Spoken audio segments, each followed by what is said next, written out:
Gracias, presidente. En la ley de ingresos vienen varios tipos de contribuciones. Una es en el tema de telecomunicaciones, por lo que toca a los derechos por el uso de la banda de 700 MHz. En 2015 se adicionaron los correspondientes al Instituto Federal de Telecomunicaciones, que hasta 2014 los cobraba la Secretaría de Comunicaciones y Transportes, pero como no se desglosan en la Ley de Ingresos de la Federación lo que corresponde al uso del espectro radioeléctrico, no se puede hacer ninguna comparación. Los derechos por el uso de la banda de 700 MHz sí se ven reflejados en el articulado de la Ley de Ingresos de la Federación 2015, pero se deja en suspenso su aplicación hasta el 1 de enero del 2016. Entonces, ¿para qué la meten ahorita si no se va a aplicar? No se proporciona información suficiente para aprobar este decreto. Para ello se requiere que entreguen, y está por ley, el proyecto de red pública compartida. Por eso, cuando esta minuta propone, o este dictamen propone, hacer el descuento de la carga regulatoria de cobertura, calidad y precio, no se hace con bases objetivas si el Senado las desconoce. Primero debiera definirse cuál es la cobertura que va a alcanzar, qué calidad se le va a exigir tener a esta red pública compartida y cuál va a ser su precio. Sin estos elementos, no hay un parámetro de comparación racional para definir si los derechos propuestos son adecuados o no. Tampoco se cuenta con la información fidedigna respecto a la participación del Instituto Federal de Telecomunicaciones en la determinación de este derecho. No se debe de priorizar la recaudación por encima de la disponibilidad de este servicio de telecomunicaciones. Requerimos que toda la población lo tenga y tenga acceso también a los servicios que se desprenden de las telecomunicaciones. Pero tampoco debe reducirse el pago de derechos a quien sí puede pagar el uso de banda de 700 MHz o permitir que se pague por debajo de lo que pudiera generar distorsiones de mercado por una competencia injusta entre concesionarios de la red pública compartida que se asocien mediante asociaciones público-privadas con el gobierno federal.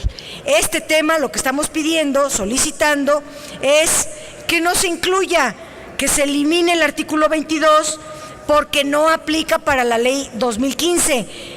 Aquí mismo se está diciendo que aplicará hasta el 1 de enero del 2016. Pues ya lo veremos dentro de un año. En relación al régimen fiscal de Pemex, aunque esta ley de ingresos de la Federación fuera perfecta y estuviéramos de acuerdo en todos los artículos, se debería de votar en contra, aunque fuera solo por el régimen fiscal de Pemex. En la reforma energética se modificó el régimen fiscal de Pemex, que en teoría era para liberarlo de recursos e incrementar su capacidad de inversión. En esta limitada discusión de la reforma que nosotros hicimos una estimación sobre las implicaciones de estos cambios. La modificación al régimen fiscal de Pemex, lejos de liberarla de recursos, la obliga a endeudarse para realizar las inversiones que requiere, con el fin de mantener la capacidad de producción actual y desarrollar las asignaciones que se le otorguen, estimadas en alrededor de 300,000 millones de pesos anuales. Ahora, en el nuevo régimen fiscal, se incluyen 4 nuevas cargas fiscales: la cuota contractual para la fase de exploración, el impuesto por la actividad de exploración y extracción de hidrocarburos, la obligación de que Pemex sea sujeto al pago de impuestos sobre la renta y a un dividendo estatal que establece la Ley de Petróleos Mexicanos, que aplicará a partir del 2016.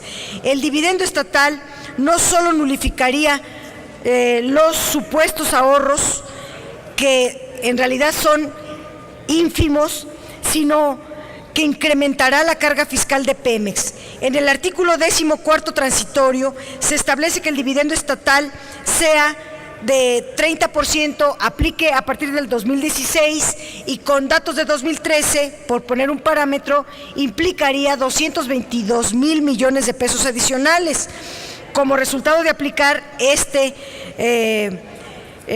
nuevo dividendo de 30%.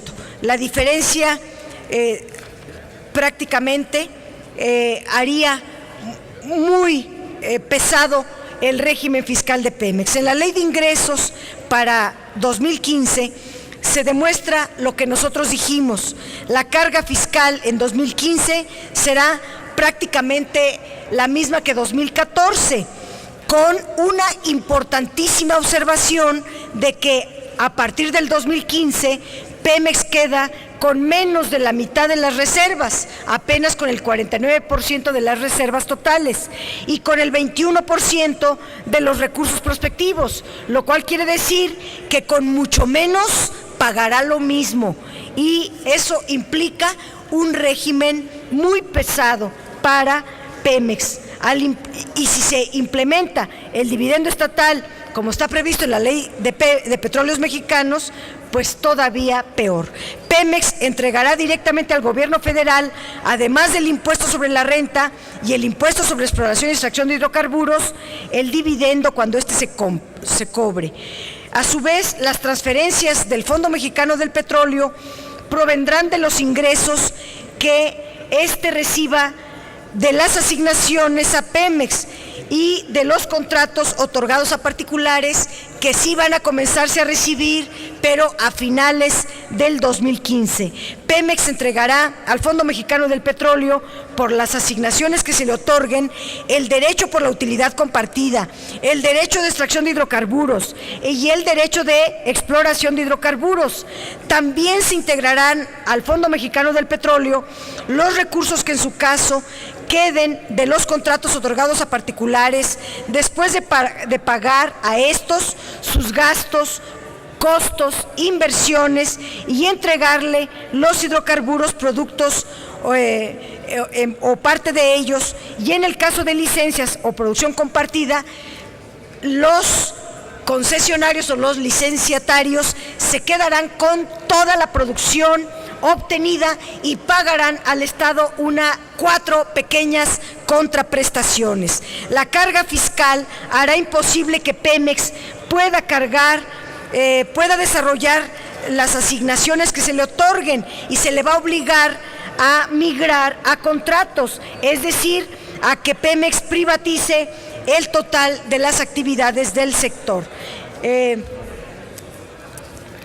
Haciendo cuentas para el 2015, la carga fiscal de Pemex se va a aumentar.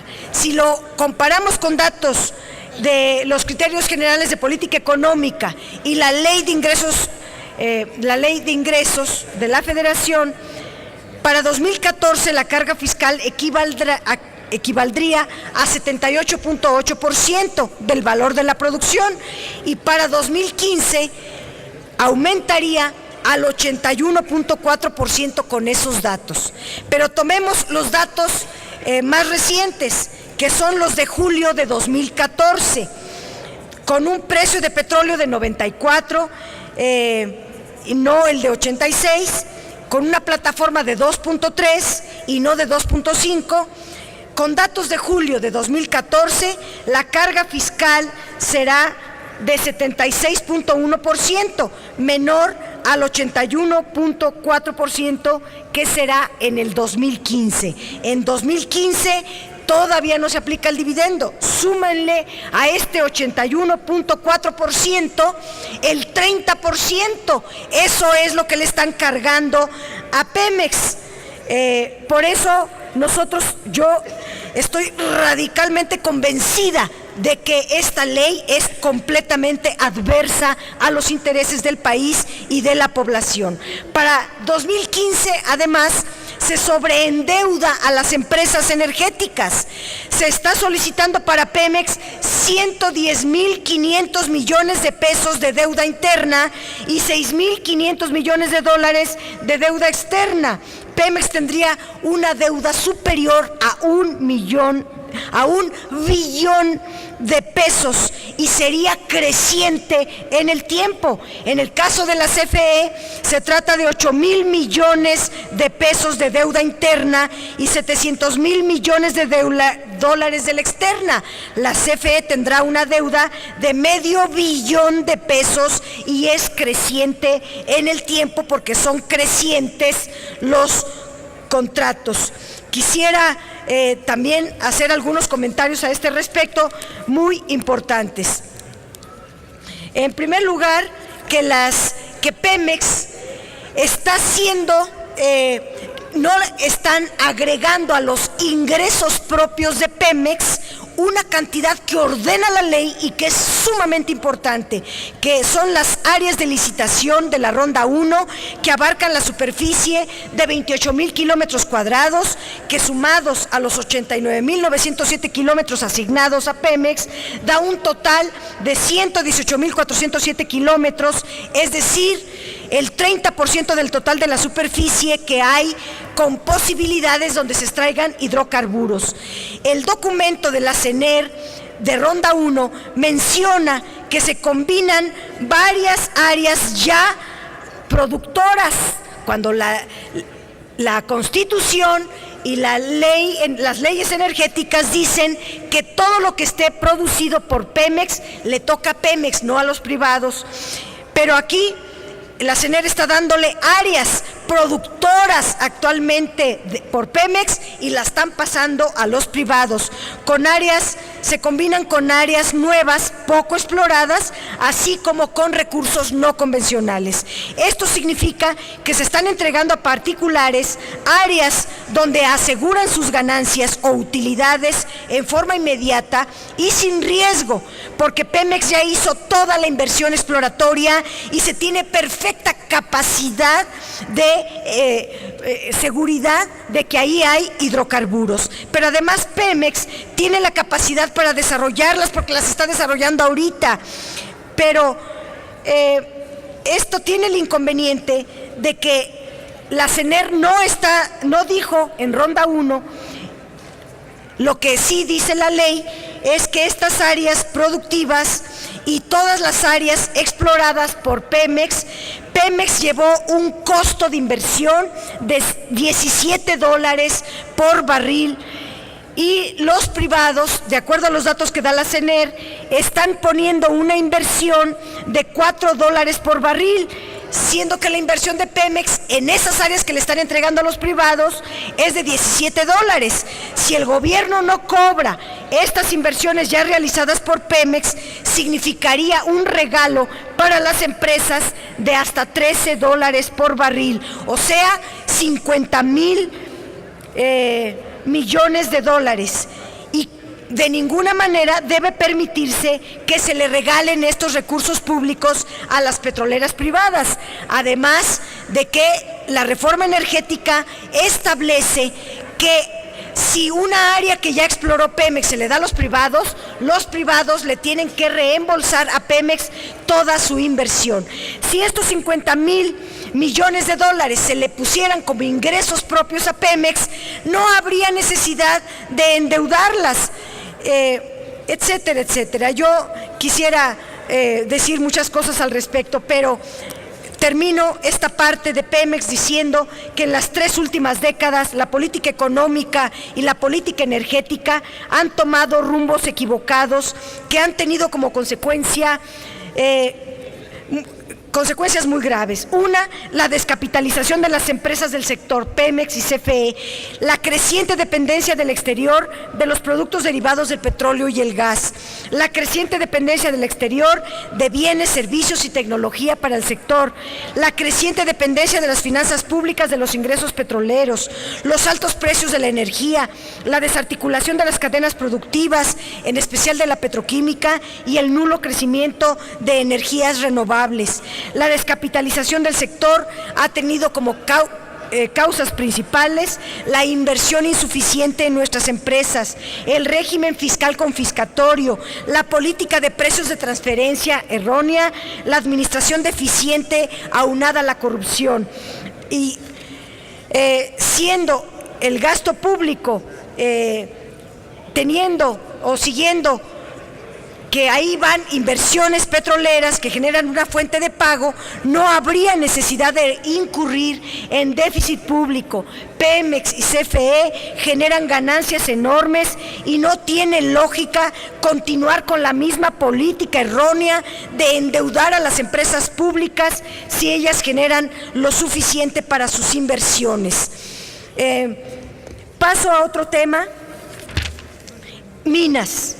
La multa ridícula impuesta a la minería en México por uno de los mayores desastres ambientales en la historia, que viene en la Ley de Ingresos 2015, es un espejo perfecto. Los varones, con B grande, los varones del oro, la plata y el cobre, no hay que molestarlos con nada ni para nada. En la iniciativa apenas si se mencionan los ingresos derivados de las explotaciones mineras, y amenazaron con irse porque se les iba a aplicar nuevos impuestos, aunque luego negociaron y ya se les redujeron una parte, aunque los que aplican en el presente año apenas promedian un 3% de sus ventas. ¿Por qué no se van, por ejemplo, a Estados Unidos? Pues porque allá pagarían 10% de regalías, además de todos los impuestos regulares de cualquier otra empresa extractiva. Simple y sencillamente están en México porque México es un paraíso fiscal para la minería, como lo será para las petroleras, dicho por el propio secretario de Hacienda. Aquí son beneficiarias de la opacidad y reciben un tratamiento fiscal de privilegio. No solo pagan poco, sino que reciben estímulos que no se otorgan a otros sectores. Es fundamental que la Secretaría de Hacienda informe con detalle los resultados de la reforma hacendaria, en lo que corresponde al sector minero. También que se busquen nuevas fórmulas para que los recursos mineros sean una auténtica riqueza nacional que contribuya a reducir la desigualdad, a impulsar el desarrollo y a aumentar los ingresos públicos de la Federación. Cabe señalar que las menciones a los ingresos mineros en la Ley 2015 son nulas o de muy poca relevancia y opacas. Están metidas dentro de la Secretaría de Economía, revueltas en una bola de cosas, no están desglosadas y por lo tanto hay que irse a buscar la información, y nosotros la buscamos por ejemplo, con McKinsey. Estas omisiones no son fortuitas. Por el contrario, siguen reflejando la opacidad y el trato fiscal privilegiado que tienen las mineras en el país. Entre las ausencias más destacadas de la Ley de Ingresos es que no se especifica sobre lo que se espera recaudar sobre derechos relacionados por la actividad minera, ni con los impuestos que empezaron a aplicar este año. No hay nada de información al respecto. Este es un dato que debería de transparentarse o especificarse en la ley. O es que no les están cobrando nada, o se lo queda la Secretaría de Hacienda y no informa nada, o en qué se utiliza si es que lo cobran. Es una desvergüenza que el Congreso apruebe cosas como las que están aprobando para el sector minero. Y hay otros dos impuestos. Estamos hablando de un tema muy largo en la ley, toda la carátula del artículo 1. Bueno, el tema de consolidación fiscal viene en el artículo 25. Uno de los mayores retos que ha tenido el gobierno mexicano en materia tributaria es el combate a las prácticas que buscan eludir las obligaciones fiscales a través de prácticas de planeación fiscal o aprovechamiento de vacíos legales. Uno de los más grandes problemas ha sido el relativo a la consolidación fiscal, que en la reforma hacendaria de 2013 cambió su nombre por el régimen opcional para grupos de sociedades, pero conservando su esencia en la estructura de la consolidación fiscal, con el fin de hacer más eficiente el combate a las prácticas y en beneficio de las personas más necesitadas, nosotros estamos planteando eliminar el régimen opcional de sociedades para que los holdings y las transnacionales paguen la tasa del impuesto sobre la renta que pagan el resto de las empresas y se acabe con los favoritismos tributarios, los amiguismos del poder y los pagos de facturas anticipadas, que es lo que representa este régimen privilegiado para las megaempresas. Si estas pagan, entonces se puede bajar la tasa del impuesto a las medianas empresas que junto con las pequeñas y los asalariados son las que sostienen este país. Nosotros proponemos eliminar este impuesto tal como lo prometió Enrique Peña Nieto y el secretario de Hacienda, Luis Videgaray. También me quiero referir al artículo 5º transitorio en relación a los repecos, que tiene como propósito que el Congreso de la Unión cuente con mayor información sobre el destino de los recursos públicos destinados a lo que ustedes aprobaron, crear un fondo de compensación del régimen de pequeños contribuyentes y del régimen de intermedios, pero sobre todo eliminar este régimen para regresar al régimen de pequeños contribuyentes y obligar al gobierno federal a buscar nuevos mecanismos para buscar la formalización del sector y obtener información, que son las razones que dio para eliminar a los repecos. El plazo que no aplique para este régimen de incorporación debe de aumentarse hasta que no haya condiciones económicas para los pequeños contribuyentes. Es cuanto. Gracias.